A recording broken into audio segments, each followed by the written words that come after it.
Shambha Shambha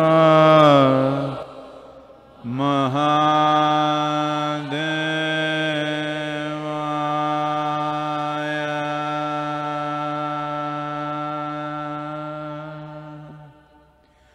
Yoga Yoga Yogeshwaraya Bhuta Bhuta Bhuteshwaraya Kala Kala Kaleshwaraya Shiva Shiva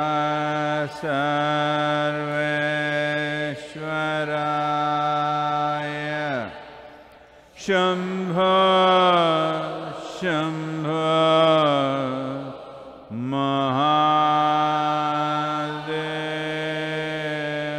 Mahadevaya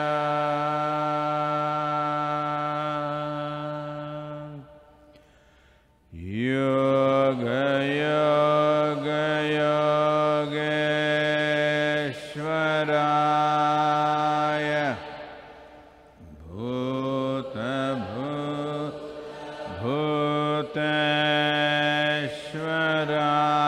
Bhuteshwaraya Kala Kala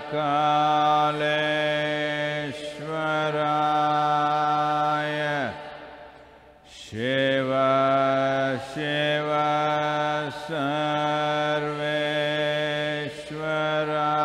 Sarveshwaraya Shambho Shambho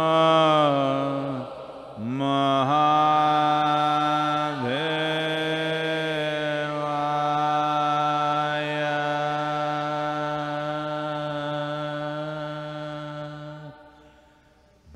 Yoga Yoga Yogeshwaraya Bhuta Bhuta Bhuteshwaraya Kala Kala Kaleshwaraya Shiva Shiva Sarveshwaraya Shambha Shambha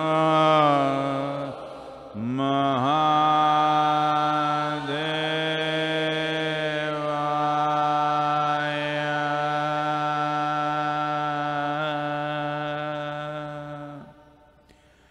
Yoga Yoga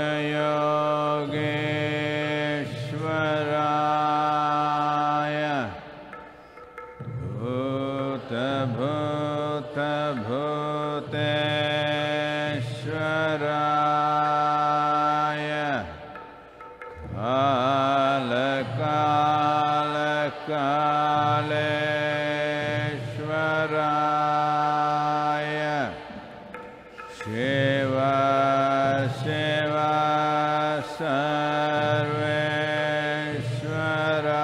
Sarveshwaraya Shambha Shambha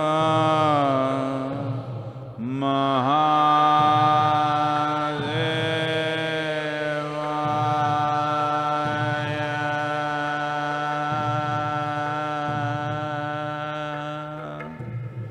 Yoga Yoga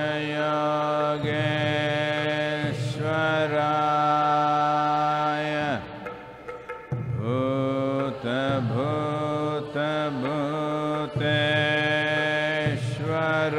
Bhuteshwaraya Kala Kala Kaleshwaraya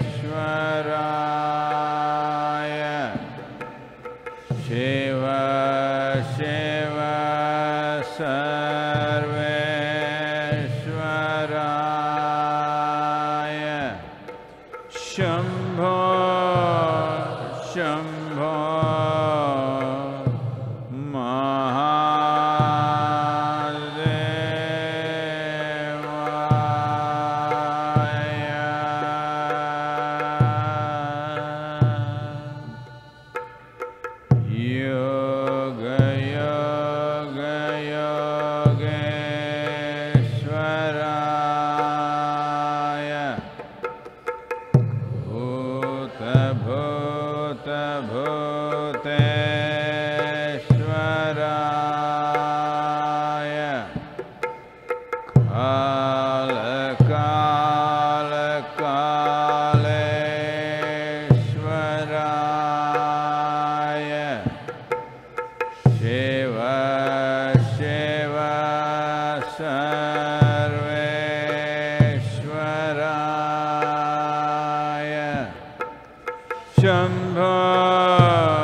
Okay.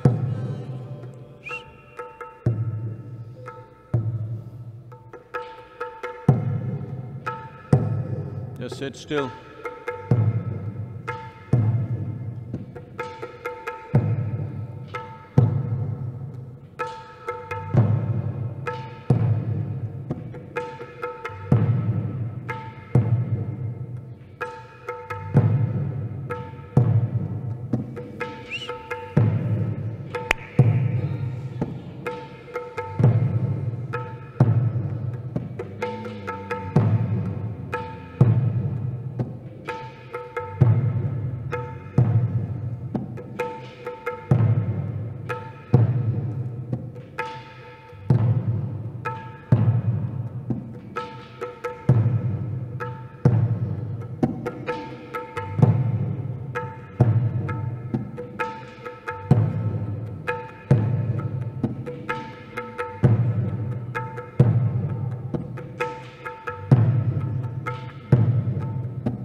Yugurto va bhogurto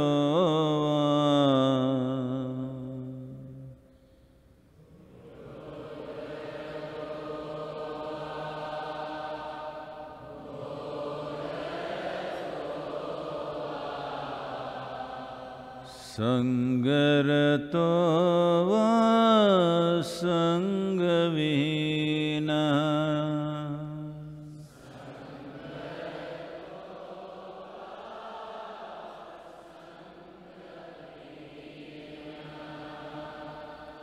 Yasya brahmani ramate chitta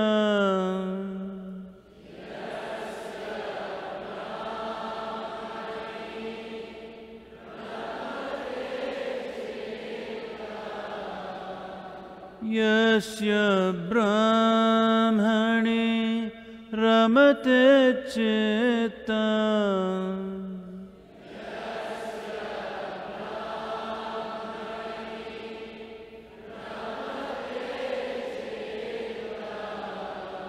Nandati nandati nandateva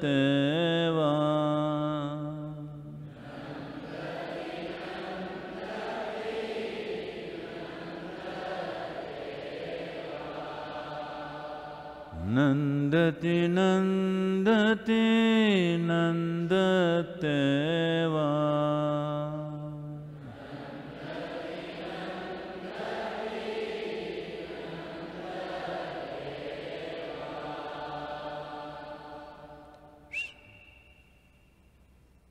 Please open your eyes.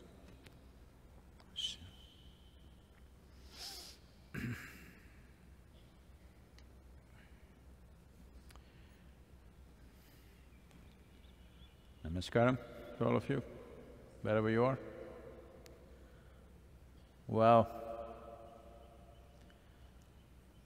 I heard that some of our volunteers and meditators and those who are attending the satsang from China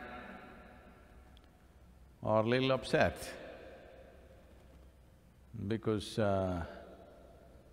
yesterday I said Wuhan virus. I want you to understand that in Indian languages, even for a person, commonly we say the name of the place where they've come from and then their name. For example, my own father's name, generally written as B.V. Vasudev. B stands for Bengaluru, which is a place. And people are named like this, Padmaja, Somaja, Shailaja, always referring to the place where they have come from. So I don't see what is the insult. I really didn't see. Even now I'm unable to see.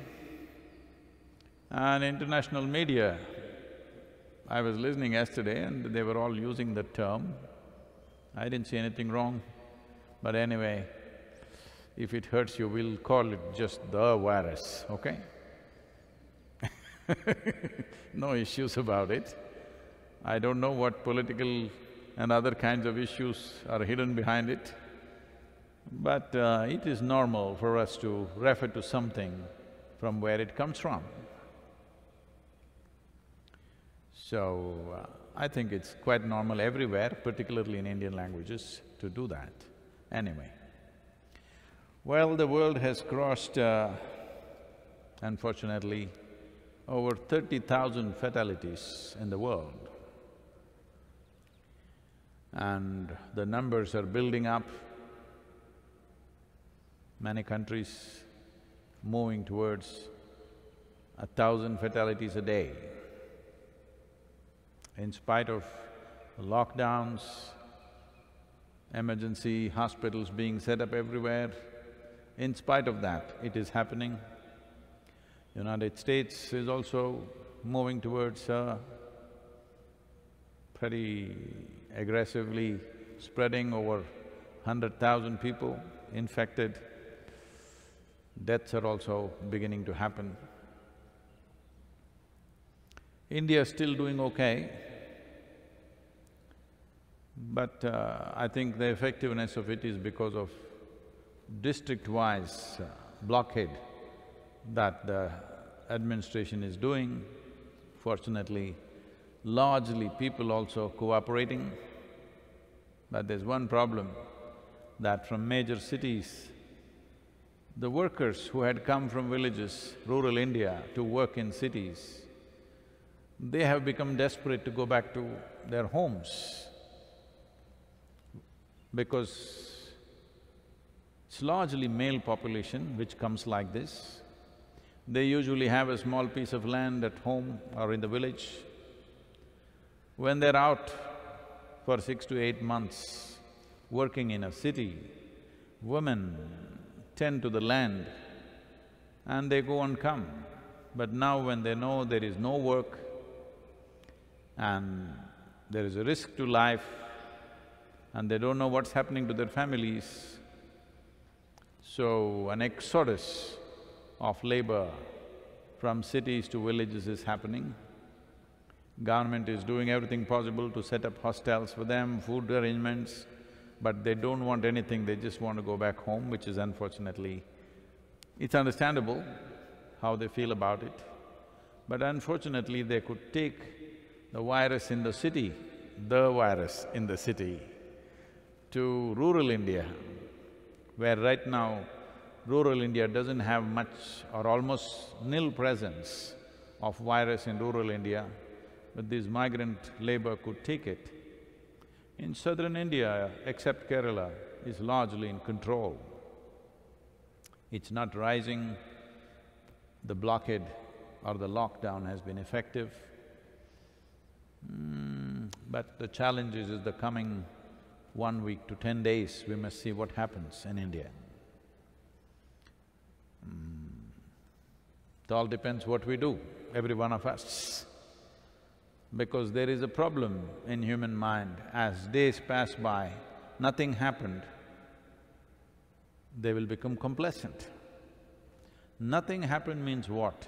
You want people around you to fall dead? Is that something happening?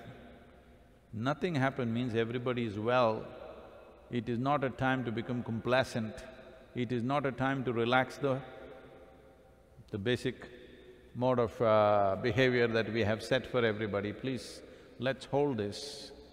And from all scientific predictions, calculations, it could be a reasonably long haul.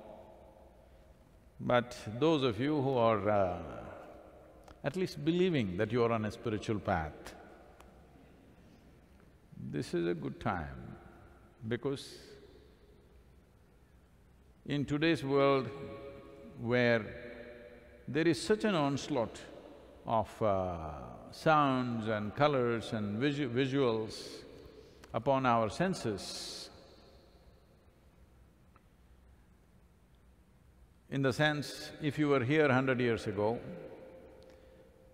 well, you saw greenery around you, brown earth, blue sky. If you had to see anything more dramatic, you had to wait for the sunset or get up early and wait for the sunrise. Rest of the day, this is all it was. Now it's not like that. If you turn on your television, colors are going on all the time, or if you just open your phone, whole cosmos is happening there, or just about anything that you want to see is there. So the amount of visual input and the audio input is so heavy today that turning inward looks like a very remote thing for most people. This is a good time to check yourself out and also use this opportunity. In yoga, there is a dimension in the Ashtanga Yoga. Well, Ashtanga Yoga, as some people think, is not a brand. Ashtanga means eight-limbed yoga. There are 8 limbs to yoga. One of the limbs is Pratyahara. Pratyahara means taking your sensory engagement from the outside world and put it inside. In today's world, people cannot even comprehend what that is. Well, many of you who've been through periods of sadhana have experienced this. Well, even before things happened with me, when I went away into forests just to enjoy the forest and just to walk, for weeks on end when I just walked by myself in the jungles, I just realized that just not seeing human faces for a few weeks does something to you which is incredible. There were wild animals, but there were no human faces for weeks on end. Well, I noticed something very, very different in my system, a kind of energy and exuberance which was kind of, making me walk a few inches above the ground kind of feeling. Though mostly these weeks I was largely starved.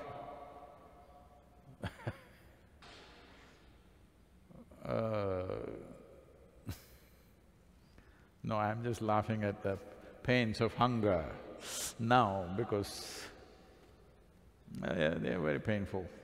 But still, I was energized in such a way that I would be walking almost few inches above the ground, that kind of feeling. And I realized it is… when I look at trees, animals,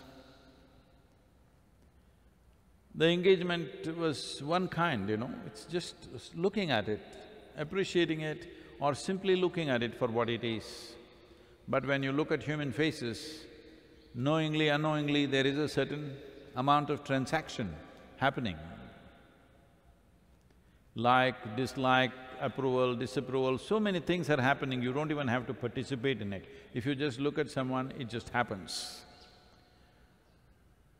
So it is from then that I started kind of closing my eyes more and more, because if I just close my eyes for hours on end in a day, consciously closing your eyes, not sleeping,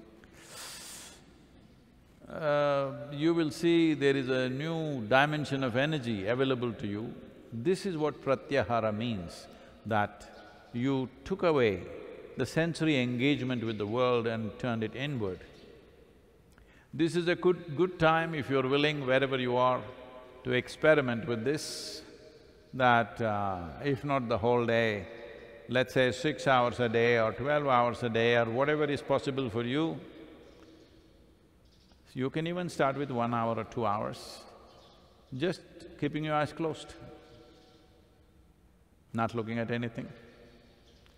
Initially, your mind may go all over the place, it's okay, don't try to control it, let it go wherever it wants. I want you to understand it doesn't go anywhere, it's just replaying old stuff. Oh, my mind will go somewhere. No, your mind doesn't go anywhere. This is the illusion you have to break, that you believe your mind is going somewhere, which means you're misunderstanding psychological process for an existential reality. Psychological process is just made up by you, playing your own stupid, badly directed cinema and believing it's true. This is a good time. It's a good time that you try to do this in a day, a certain amount of time, whatever that is. You close your eyes and sit. But something happened, somebody made some noise, somebody did something. Okay, not like that. Especially when you think something important is happening, you must close your eyes. Yes. Because engagement with the world has to become conscious, that's all. If engagement with the world is conscious, however much you are engaged with the world, it doesn't leave you,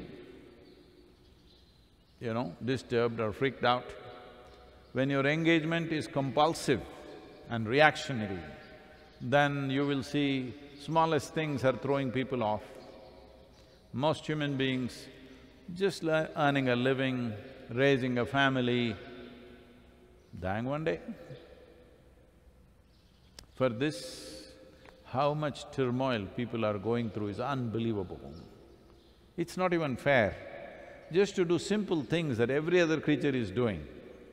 Right now, look at the sparrows, evening family affairs they're settling with a bird brain. But they're managing it in their own way. For this, human beings are with such a big brain, freaking out. This is because their engagement with the world is compulsive, not conscious. This is a good time for you to experiment with this, that you bring some pratyahara into your life. Wherever you are, whoever you are, it doesn't matter, you don't need any training. Just sit with eyes closed. It's all right, mind is running away, let it run. Don't try to stop it, because there are no brakes on it. All the three pedals are throttle, whichever way you touch it, it'll only run faster. So don't do anything, it will run. It will run because it has a certain karmic momentum. If you just leave it for some time without tending to it, it will slow down and it will stop. Do not worry about stopping the mind, not stopping the mind. All I am saying is, do not engage with the outside world for whatever number of hours that you can. Start with an hour, push it to 6 to 12 hours a day. You will see, you will have the necessary energy to hit the peaks. Right now, the biggest problem why human beings are not able to become blissful and exuberant within themselves is lack of energy. If they're joyful for 3 minutes, then they will sink like that. Actually, there are sayings like this in the society. Socially, people believe that if you become very exuberantly joyful today, tomorrow you will be miserable. It is generally said in the society. Don't be so happy because tomorrow you will become miserable. Because their batteries are like that today if they're very exuberant, tomorrow it'll become depressed.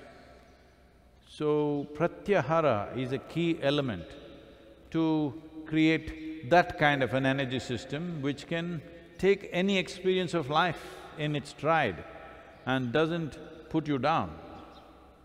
Good time to turn to pratyahara.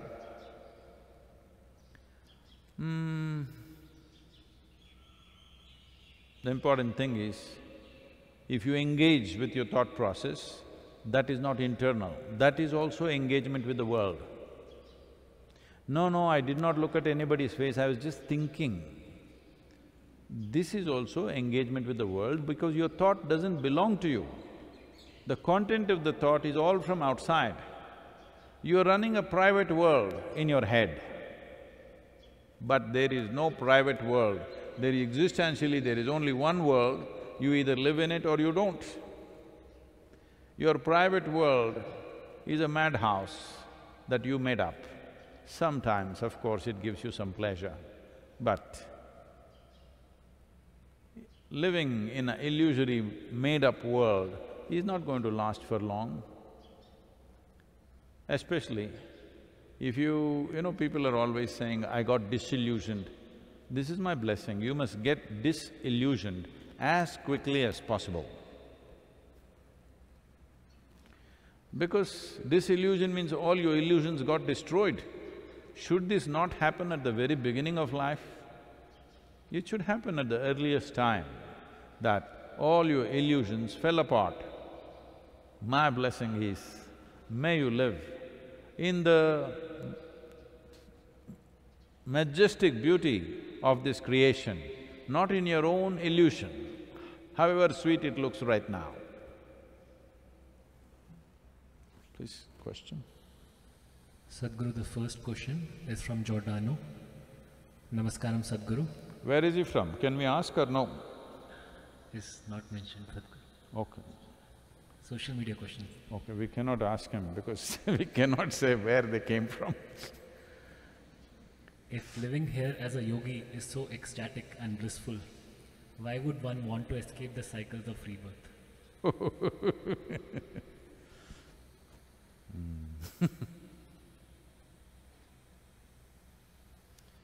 You must take away the word escape. Well, I'm asking all of you, I'm sure every one of you have been to school. Well, for some of you, school might not have been a pleasant experience, but for many, school was a good experience, especially those of you who didn't care to learn much or come first and things like that. You just enjoyed the company of your friends and play and fun and whatever. School was a good experience. So when you finished your schooling, did you escape from the school or did you pass out of the school? We don't know.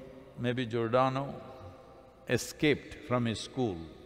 That means he didn't pass. Generally, most people pass and they go to the next stage of life.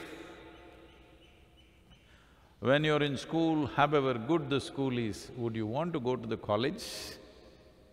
Definitely. This is the nature of the human being. However good this is, you want to go to the next phase of life. Something is good, so I will do the same thing forever. That's a foolish way of looking at life. That is not coming because life is so fantastic for you, that is coming out of fear of stepping into the unknown, totally unknown, absolutely unknown. This happened. At one point, bad times came and Shankaran Pillai became a construction worker, carrying bricks up many floors. Then his co-worker, another person who was also labor there, noticed Shankaran Pillai is carrying more bricks than what is asked by the foreman, more. Everybody is carrying 8 bricks, Shankaran Pillai is carrying 12 bricks. So, 8 bricks itself is quite heavy and you're going up many floors. When they go there, they just throw it down and come. The pleasure is coming down empty-handed. So, at lunchtime, this other laborer asked Shankaran Pillai, why are you carrying 12 bricks? What is needed is only 8. If you carry 8, you'll get your full labor. Why are you carrying 12? Shankaran Pillai said, you don't know, that fool of a foreman, I am carrying the same set of bricks up and down.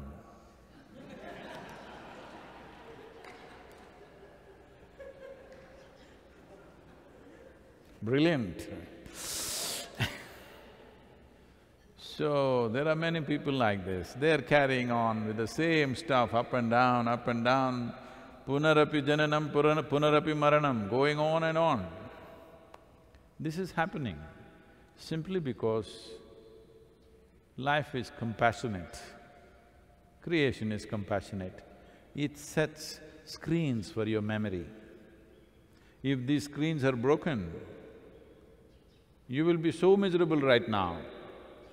If you realize you've been doing the same stupid stuff 100 times over and still you're doing the same thing with the same misunderstandings, you will want to kick yourself. So, one who has broken these screens and not become miserable because of that, this is why opening up one's memory beyond the present realm of experience first needs a very strong psychological foundation, not spiritual, psychological foundation. Because if you don't have a very stable psychological foundation, if the screens of memory break, people will have a shattered mind. When people are struggling with one lifetime of experience, not even lived fully, by the time they're 30, they're struggling with their emotions, their thoughts, their memories and they're miserable. Suppose you open up 3 lifetimes of memory, you believe these people can handle it? They'll go totally off.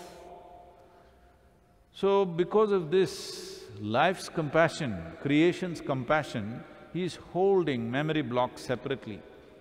So you don't realize you're doing the same thing again and again. It doesn't matter how beautiful, exuberant, wonderful it is, if you repeat the same thing over and over again. I'll do one thing, whatever is your favorite music, I will play it, not here, I will play it in your mind, non-stop, next 21 days. With this fantastic music, you will go crazy because it's playing non-stop. So anybody who realizes the same things are going cyclical again and again will naturally want to break the cycle. It is not you're trying to escape. You have found a stairway to something beyond. If you leave one phase of life and go to another phase of life, that is not called an escape, that is called a promotion or liberation.